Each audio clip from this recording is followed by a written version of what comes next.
in the chaos of war. Some heroes emerge not with loud boasts, but with quiet, deadly efficiency. This is the story of Ludmila Pavlichenko, a name that would echo through history, whispered in fear by her enemies and in awe by her allies. Her journey from a history student to the most successful female sniper of all time is a testament to the iron will of an ordinary woman in extraordinary circumstances. When the war broke out in 1941, Ludmila was a 24-year-old student at Kyushu University. Many women were pushed into nursing roles, but Ludmila had other plans. She had already earned sharpshooter badges in a civilian marksmanship program. When she went to the recruiting office, she insisted on joining the infantry, proudly displaying her qualifications. The recruiters were skeptical, even suggesting she'd work in a factory. But her persistence paid off. She was handed a rifle and sent to the front lines, assigned to the 25th Rifle Division. Ludmila initially found herself in a support role, digging trenches and carrying supplies. She was even sent into her first battles without a rifle, armed only with a single grenade. But when a comrade next to her was fatally wounded, she took his Mosin Nagant rifle and made her first 2 kills.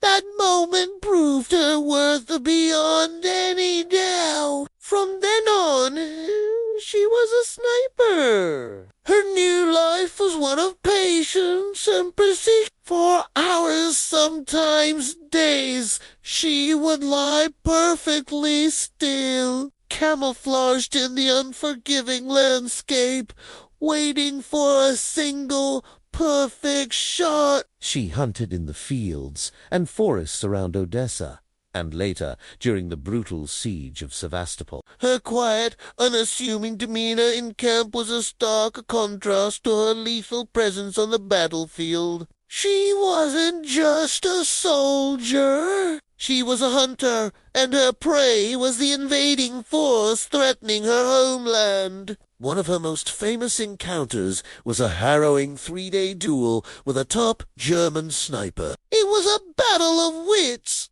endurance, and nerve. Both were masters of their craft, hidden and waiting. For 3 days stalked each other, a silent, deadly chess match. In the end, it was Ludmila's unblinking patience that won. She finally caught her opponent in a moment of carelessness and took the shot. She later discovered he had over 400 kills to his name. For Ludmila, it was just another day at the office. By the time she was withdrawn from combat due to a shrapnel wound in 1942, her official count stood at an astonishing 309 confirmed kills, including 36 enemy snipers. Her battlefield days were over, but her service was not. Her fame had grown, and the Soviet High Command saw a new role for her, an ambassador. She was sent on a tour of the United States, Canada, and Great Britain to rally support for a second front in Europe. In America, she became the first Soviet citizen to be welcomed at the White House, where she formed an unlikely friendship with First Lady Eleanor Roosevelt. Initially, the American press focused on trivial things like her lack of makeup and the simple uniform she wore. Frustrated, Ludmila famously told a crowd in Chicago, "Gentlemen, I am 25 years old and I have killed 309 fascist occupants by now.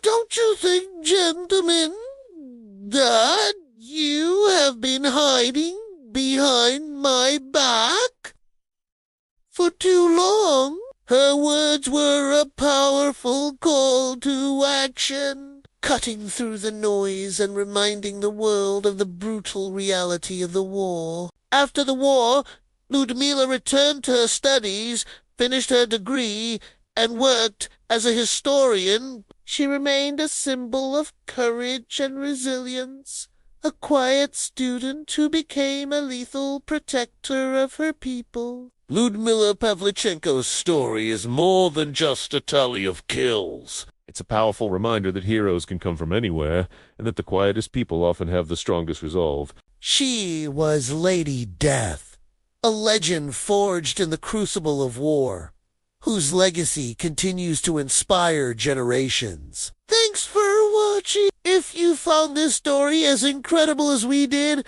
don't forget to like this video, subscribe to the channel, and hit that notification bell for more stories of unsung heroes. We'll see you in the next one.